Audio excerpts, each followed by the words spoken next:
Kisah Para Rasul pasal yang kedua ayat 41 sampai 47 itu pembacaan kita pada pagi hari ini. Silakan Pak.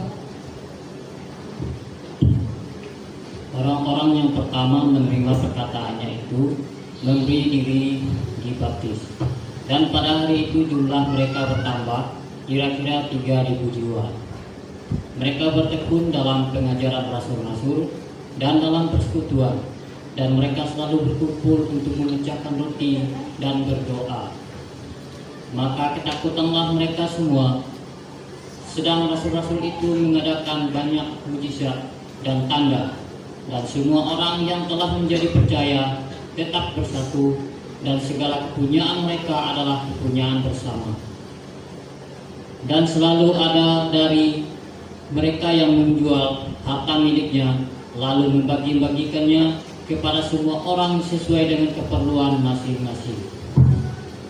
Dengan bertekun dan dengan sehati, mereka berkumpul tiap-tiap hari dalam bait Allah. Mereka memecahkan roti dan rumah masing-masing secara bergilir dan makan bersama-sama dengan gembira dan dengan tulus hati, sambil memuji Allah, dan mereka disukai semua orang, dan tiap-tiap hari Tuhan menambah jumlah mereka dengan orang yang diselamatkan. Iya, terima kasih.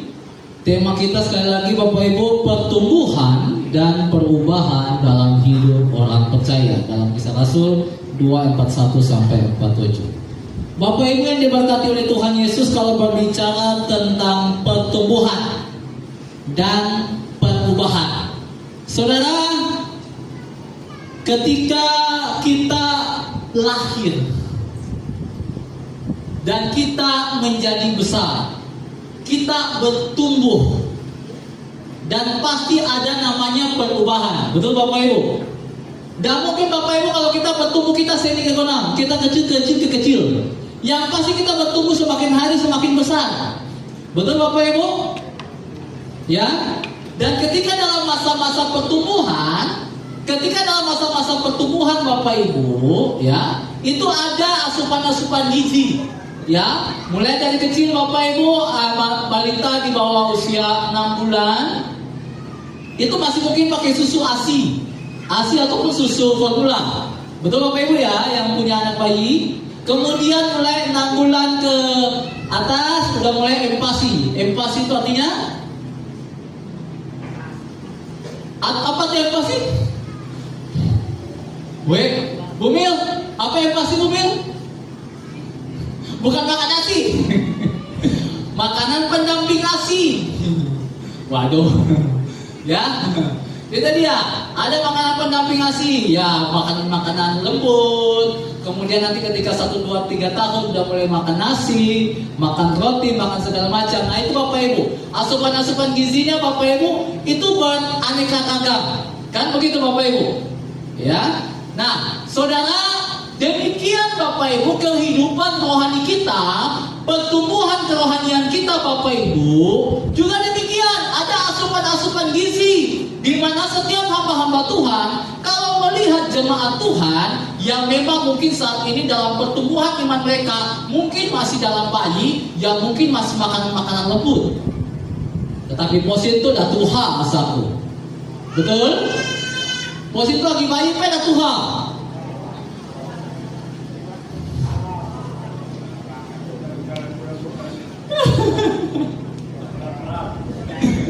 Maka harus makanannya bukan makanan lembut lagi, makanan kodai. Betul? Pos itu paling kuat kodai kok. Aduh hai. Bagaimana tuh Bapak Ibu ketika masuk pos itu hajalah. Pokoknya ketika mulai musim nugal, engkayo yang paling nada alpal. Kayu yang nada kalah alpa kalau musim nugal itu kayu besantan, malai, podah lagi. Udah kayu podai, tambah lagi colet. Jangan kau. Ya paling nyangkau. Tambah lagi kita lamposin tuh nyanggang dengan yang namanya manis-manis. Mula kopi manis. Mula teh manis. Mungkin gula sekilo dalam langkah ada habis seminggu asaku. Seminggu tekor maksudnya. Ya. Maka Bapak Ibu, dalam pertumbuhan kita, kerohanian kita Bapak Ibu, firman Allah yang disampaikan, Pak Gembala percaya dah manis, dah suah dipoda, dah suah ngisa, masin pun iya, taban pun kadang ada, bahkan pun yang juga poda pun juga ada suah. Maka saudara, demikian Bapak Ibu. Nah, dalam asupan-asupan gizi itu ada perubahan. Betul? Kelas 6 kemarin kami IPAS, mereka belajar tentang pertumbuhan anak mulai masa-masa puber. Masa puber kepada salah anak perempuan dan anak laki-laki ada perubahan-perubahan secara sekunder dan jasmaninya. Nah, baik itu entah kalau yang lelaki dah mulai tumbuh jatun, batu, ingat dah bukan ubah anak-anak lagi. Yang Bapak Ibu ada anak-anak kita Bapak Ibu yang lelaki masih SMP tapi ingat dah ubah orang tua. Ada Bapak Ibu. Bagaimana ketika meninggal, apa ingat kemajamian? Memang dah bertumbuh dari tubuh Bapak Ibu anak-anak muda kita. Ya. Nah, saudara begini. Maksud Pak Gembala, ketika jasmani kita ada pertumbuhan, ada perubahan, demikian Bapak Ibu ketika kita menerima asupan rohani pun harus ada pertumbuhan, ada juga perubahan. Amin. Nah, saudara, kisah firman Tuhan ini bagaimana setelah ini merupakan kisah gereja mula-mula. Gereja mula-mula berdiri Bapak Ibu bukan oleh karena kisah-kisah mujizat yang terjadi pada saat itu atau supernatural, enggak. Tetapi oleh karena Bapak Petrus, oleh karena mereka mendengar firman Allah, maka mereka memberi diri di baptis ayat 41. Bahkan itu merupakan sebuah dampak sehingga mereka hidup bertekun, bersihati, bersekutu di dalam firman Allah. Nah, saudara, ini merupakan sebuah dampak yang baik ketika asupan rohani itu ada dan itu membuat pertumbuhan, membuat perubahan dalam hidup seseorang. Nah, seperti itu maksudnya Bapak Ibu. Maka kita perlu Bapak Ibu pertumbuhan dan perubahan di dalam hidup kita. Saya percaya Bapak Ibu kita semua mungkin punya masalah, kita semua punya pergumulan, tetapi melalui masalah dan pergumulan itu akan membuat kita semakin dewasa. Amin. Bukan semakin hari semakin kecil, bukan semakin hari semakin lemah iman kita, melainkan semakin dewasa dalam iman, semakin bertumbuh dalam iman. Itu dia. Ya, maka saudara, dalam pertumbuhan kita pun demikian. Dan mungkin Bapak Ibu kita akan setiap hari sehat gelona, ada bakalan.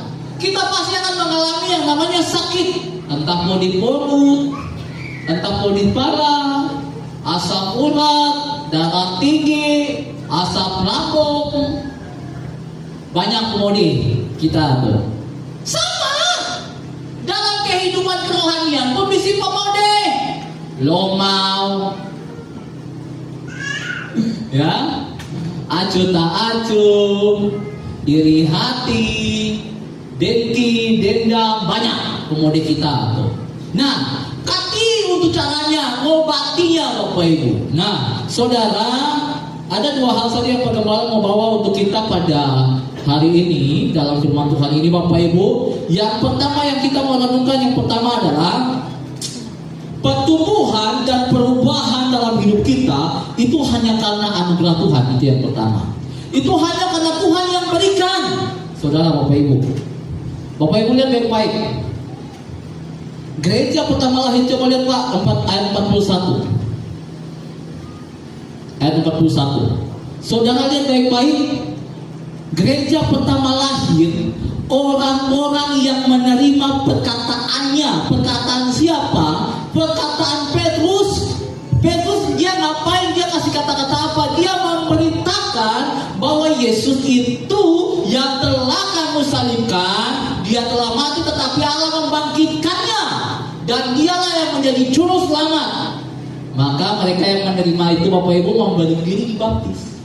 Saudara, ingat baik-baik Bapak Ibu yang diberkati oleh Tuhan Yesus Kristus. Gereja lahir bukan oleh karena sebuah tanda mujizat atau apapun, tidak ada. Gereja lahir itu oleh karena pemberitaan firman Allah. Makanya Bapak Ibu yang diberkati oleh Tuhan, kita bertumbuh, kita berubah oleh karena kita dengan firman Allah. Bapak Ibu, Bapak Ibu, kalau kita nak berubah, kalau kita tidak kalah ingat Tuhan, sembahyang pun jarang. Bapak Ibu, ingat baik-baik firman Allah yang mampu mengubahkan setiap hati kita, Bapak Ibu. Ya, dan hanya Tuhan yang mampu mengubahkan hidup kita. Hanya Tuhan, Bapak Ibu, tidak ada siapa-siapa. Bukan karena Pak Gembala, bukan pakal pemerintah, bukan pakal siapa-siapa, bukan pakal diri, ada. Karena Tuhan, Bapak Ibu, yang mampu. Bahkan di dalam ayat 47, kembali 47 Pak. Ayat 47 sendiri yang membuat mereka bertambah, yang membuat mereka bertobat. Dikatakan sambil memuji Allah dan mereka disukai semua orang, dan tiap-tiap hari Tuhan menambah.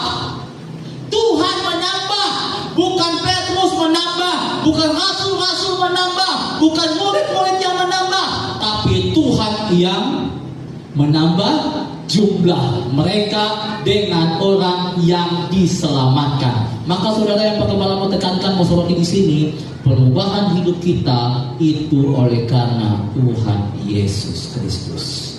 Ada amin. Saudara, kita bisa berubah, kita bisa bertobat itu karena anugerah Tuhan. Saya katakan, kalau kita tidak bertobat Bapak Ibu, saya percaya kita pasti akan ke neraka. Tetapi ketika Tuhan kasih karunia kita untuk kita bertobat, maka saya percaya kita akan diselamatkan. Saya percaya Bapak Ibu, oleh karena kita percaya kepada Tuhan Yesus, hanya itu satu-satunya jalan keselamatan kita Bapak Ibu. Tidak ada jalan yang lain. Sebab Tuhan Yesus sendiri katakan, akulah jalan. Di luar Tuhan Yesus tidak ada jalan keselamatan. Akulah kebenaran. Di luar Tuhan Yesus hanya ada kesalahan. Dan akulah kehidupan. Di luar Tuhan Yesus hanya ada kematian. Akulah jalan dan kebenaran dan kehidupan. Ya, tidak ada seorang pun yang dapat datang kepada Bapa kalau tidak melalui aku, melalui Tuhan Yesus. Tuhan Yesus dia bilang, Bapak Ibu, maka di luar Tuhan Yesus tidak ada satu-satunya jalan. Di luar Tuhan Yesus hanya ada kematian. Di luar Tuhan Yesus, Bapak Ibu, hanya ada apa? Kesalahan. Tidak ada kebenaran. Maka saudara yang diberkati Tuhan, bersyukur Bapak Ibu kalau kita diberkati, bersyukur kalau kita dikenal Tuhan, bersyukur Bapak Ibu kalau kita bertobat serius. Ya, maka hanya Tuhan yang mampu mengubahkan kita Bapak Ibu. Ya, itu dia. Itu yang pertama Bapak Ibu. Maka mari belajar Bapak Ibu. Yang kita mau pelajari di sini yang pertama adalah hanya Tuhan yang mampu memberikan perubahan. Maka tugas kita Bapak Ibu, kita minta sama Tuhan. Tuhan laki kuti obat bertobat. Tuhan bini kuti obat bertobat. Tuhan anak kuti obat bertobat. Tuhan talau. Aku udah suah berpoda, aku udah suah bagaimanapun, pokoknya udah suah Tuhan. Udah sama Tuhan karena Ia yang mampu. Nah itu dia. Amin Bapak Ibu. Harus serius Bapak Ibu. Nah, seperti minggu lalu Pak Gembala katakan, jika mulut udah nggak bisa lagi kata-katakan, jika tangan ini udah nggak bisa lagi untuk menjamah, jika kaki ini udah nggak bisa untuk lagi ngapa-ngapain, maka lutut ini Bapak Ibu yang harus kita gunakan untuk berlutut berdoa sama Tuhan. Tidak ada hal yang lain. Itu yang selalu Pak Gembala tegaskan untuk kita Bapak Ibu. Itu yang pertama. Yang kedua, terakhir, pertumbuhan dan perubahan dalam hidup seseorang Bapak Ibu. Yang pertama tadi oleh karena anugerah Tuhan, Tuhan yang kasih. Dan yang kedua, pertumbuhan dan perubahan dalam hidup itu butuh proses. Pertumbuhan dan perubahan dalam hidup itu butuh proses Bapak Ibu. Butuh proses. Kita nggak bisa paksa Tuhan untuk mengikuti pengonak kita, mengikuti keinginan kita. Tuhan, tolong, aku udah berdoa begitu lama. Tuhan, tolong jawab. Kita tidak bisa paksa Tuhan. Tidak bisa Bapak Ibu. Kita kalau mau cepat Bapak Ibu, ujung-ujungnya nggak akan berhasil. Tidak akan Bapak Ibu. Gereja pertama Bapak Ibu bertumbuh pun juga prosesnya panjang. Panjang Bapak Ibu. Bahkan dalam pertumbuhan itu ada penganiayaan. Penganiayaan jemaat-jemaat Bapak Ibu sebelum sampai saatnya Paulus bertobat. Bapak Ibu, mulai dari Kisah Rasul 2 sampai kepada Kisah Rasul pasal 9, kisah tentang Saulus bertobat. Itu jemaat dianiaya Bapak Ibu. Mereka-mereka yang mengaku Yesus sebagai Kristus sebagai Tuhan dan Juru Selamat itu betul-betul dibunuh Bapak Ibu. Petrus saja dengan Yohanes saja dalam Kisah Rasul pasalnya yang ke-3-4 Bapak Ibu sampai betul-betul diadili di mahkamah agama, dilarang keras untuk memberitakan tentang nama Yesus, tapi mereka tetap memberitakan nama Yesus. Mereka disesah orang Romawi Bapak Ibu, orang Yahudi lain Bapak Ibu, sesah mereka kulit sampai terkelupas. Sesahan mereka Bapak Ibu, siksaan mereka lain Bapak Ibu. Maka saudara, itu butuh proses. Unang kuat maksa Tuhan untuk nunak pemonak kita. Nunak aja bagaimana cara Tuhan. Jika kita mungkin berdoa supaya kita bisa sembuh dari sakit penyakit Bapak Ibu, nunak aja proses Tuhan Bapak Ibu. Jika dapatnya ya pemudi hili, mana berobat ulu. Amin. Kadang-kala Bapak Ibu kita ini dibodohi, serius. Kita dibodoh pangal. Udah pane ya pemudi hili, di podah pangannya pemudi ulu, berobat ulu. Bapak Ibu minta maaf ya, minta ampun ya, Pak Gembala mengatakan kebanyakan kita pemudi itu pemudi hili, jarang pemudi ulu. Pemudi hili kita mau prima, yang seperti Pak Gembala podati, kayu kita ubah macam dia. Nggak masalah, yang penting nyawa nyaman lagi. Yang penting yang mulutnya pun nyaman, lima, gala prima. Nggak masalah sih, nggak masalah. Kalau tubuh kita itu ada solaha. Tapi kadang-kala Bapak Ibu ya, kadang-kala yang bilang mode. Kadang-kala Bapak Ibu bagaimana buat kan dengan bagaimana tuh. Oke, hai dapatnya pemudi macam dia hantam hangking nada kayak. Sampai yang mode sampai kepala. Oke, aku tuh uli nohat setahun sana dengan Niko. Coba. Tetapi kalau sehari saja nada uli kusana dengan Angki.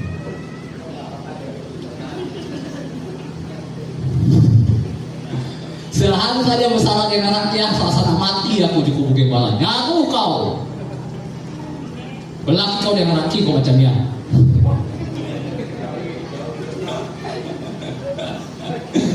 Jadi Bapak Ibu waktu ya kode Bapak Ibu di rumah di Bina Bapak Ibu. Ya Pak terima ya di rumah sakit Bapak Ibu, aku yang nyodi ya. Aku yang pakai nyodi ya Bapak Ibu. Pak kepala yang nyodi ya, ada bakal ya karena tabat.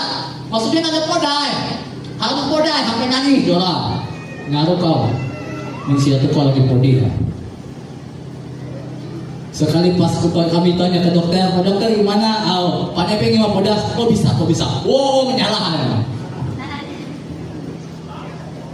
Menyala ya. Kau.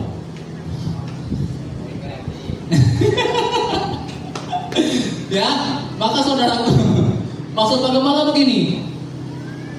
Proses Bapak Ibu untuk mencapai apa yang kita inginkan itu proses, tidak bisa instan. Maka belajar untuk sabar saja.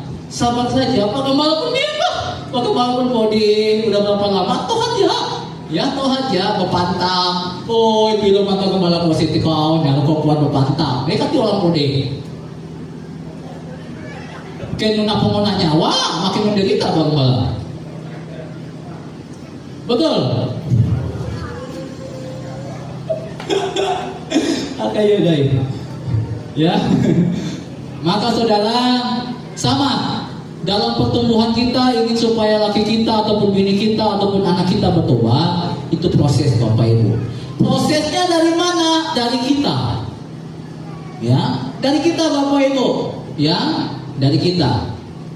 Maka mari Bapak Ibu yang diberkati oleh Tuhan Yesus Kristus, belajar saja untuk bersabar bagaimana cara Tuhan memproses hidup kita, karena Tuhanlah yang memiliki hidup ini Bapak Ibu. Maka mari pertumbuhan dan perubahan dalam hidup kita hanya Tuhan yang kasih. Dan yang kedua, belajar bersabar karena itu sebuah proses yang Tuhan izinkan dalam kehidupan kita. Biarlah kiranya firman Tuhan ini memberkati kita semua. Nama Tuhan dipermuliakan. Boleh kita berikan kemuliaan buat Tuhan kita, Yesus Kristus. Baik Bapak Ibu, saat ini kita akan mempersiapkan diri kita untuk memberikan perpuluhan atau ucapan syukur kita di bulan